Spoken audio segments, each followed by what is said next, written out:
morning. As you know, today is the actual birthday of Dr. Martin Luther King. And tomorrow is the anniversary of the promise that was given in 1865 that the sons and daughters of former slaves would receive their 40 acres and a mule. On this day, we are announcing that the North Carolina NAACP has intervened in a mysterious lawsuit that is trying to disenfranchise black voters and turn back the clock of inclusion in North Carolina. In 1898, the enemies of black and white fusion in Wilmington shot down scores of black people in cold blood, exiled at least 50 black and white fusionist leaders, destroyed Alex Manley's, the son of a former governor and one of his slaves' newspaper, which had supported the fusion movement 110 years ago. It has taken us more than 100 years now to identify and expose those forces. Now a new group of mysterious forces are trying to use our courts to prevent fusion politics in the 21st century.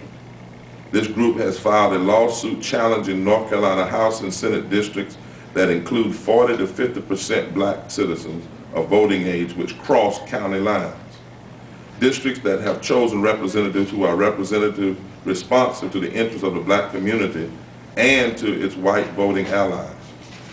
We will not allow in the NAACP and all of our partners this to happen without a fight. The federal court has just allowed the North Carolina Conference of the NAACP to intervene against this mysterious group represented by Robert Hunter, a well-known conservative activist. We have not been able to ascertain Mr. Hunter's financial backing for the lawsuit yet. It is fitting that we announce our efforts on Dr. King's birthday, and I'm glad to be joined here with Dr.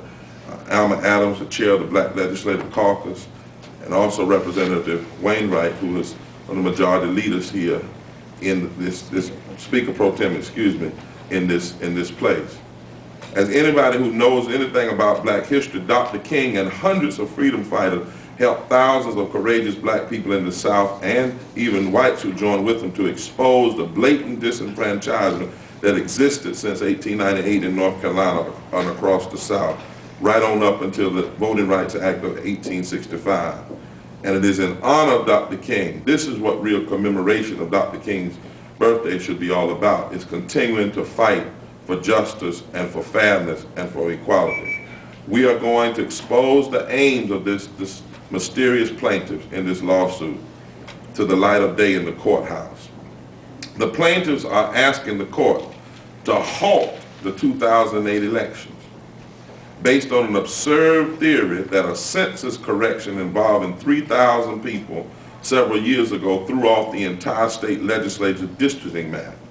In fact, more than 800,000 people have moved into North Carolina since 2000 census was taken, and no court in its right mind would buy this argument. And these mysterious plaintiffs want the courts to rule that there are no protections for the interests of black voters in districts that have one black person of voting age less than 50%, directly disenfranchising the sophisticated and anti-racist voting alliances in many of our legislative districts.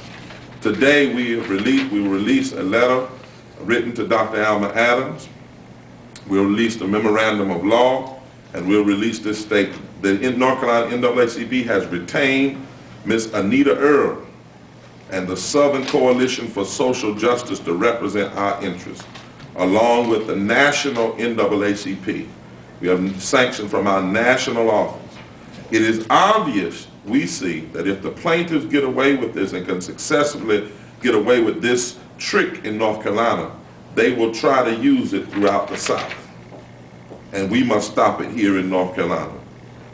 And they will undermine, if they do this, the letter and the spirit of the Voting Rights Act that the NAACP was just able to get extended just last year. Anita Earls was a Deputy Assistant Attorney General in the Civil Rights Division of the U.S. Department of Justice in the 1990s, and she helped lead the voting rights section. She has already begun putting together a team to help provide a strong legal representation And we are thankful to have her leading on this team. She is not here this morning. She had another court date, but she is our attorney for this effort.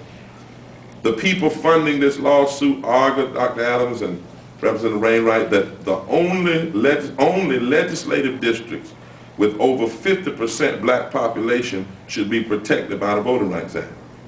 Now, we believe there are thousands of white people of goodwill in this state who vote for black candidates, who want to see the structures of racism dismantled. Districts with 40 to 50% black people in them have elected strong black and anti-racist representatives with the support of thousands of forward-thinking white people. Some have elected strong anti-racist white leaders. And our memorandum of law to the court put it like this.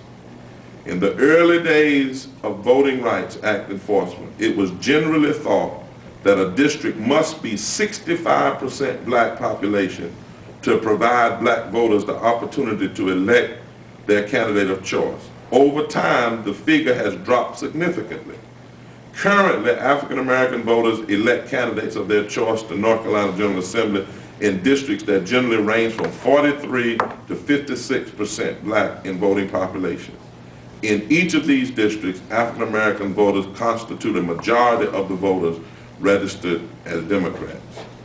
The obvious aim of the mysterious group that has filed this lawsuit is to try to get a decision out of the court that will require a new round of redistricting based on the black pact theory.